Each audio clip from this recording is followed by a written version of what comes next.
अभी जो गाना का क्लिप आप लोगों ने सुना है, आप लोगों को ऐसा लग रहा होगा कि ये किसी स्टूडियो में रिकॉर्डिंग हो रही है और ये क्लिप पूरी तरह से वायरल है।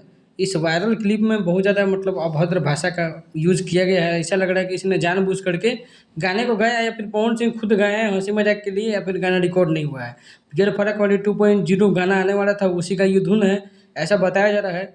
और काफ़ी लोग इस पे पवन सिंह को ट्रोल करना शुरू कर दिए हैं कि आशु प्रियांशु को लेकर इतना गंदा गाना कैसे कोई गा सकता है। लेकिन एक पक्ष ऐसा भी है जो ये बोल रहा है कि ये गाना फेक है, किसी ने इसके साथ छेड़छाड़ किया है और पवन सिंह को डिफेम करने का कोशिश कर रहा है। ये गाना ओरिजिनल नहीं है, ये गाना डुप्लीकेट है और जानबूझकर ये गाना को गंदा बनाया गया है ताकि लोग तो आजकल कुछ भी देख के जल्दी से विश्वास कर लेते हैं। और ये गाना भी उसी तरह का है, आपको हर जगह देखने को मिल गया होगा। ये गाना के स्टूडियो में रिकॉर्डिंग कर रहे हैं, पवन सिंह खुद गा रहे हैं और गाने में इस तरह की अभद्र भाषा का प्रयोग किया जा रहा है। जबकि आपको बता दें कि ये गाना बिल्कुल भी ओरिजिनल नहीं है, इसके साथ छेड़छाड़ किया गया है जानबूझ करके और इस गाने में नीचा दिखाने का कोशिश किया गया है पवन सिंह को। बाकी आप अपनी राय ज़रूर दीजिएगा, मिलते हैं अगले वीडियो में, थैंक यू।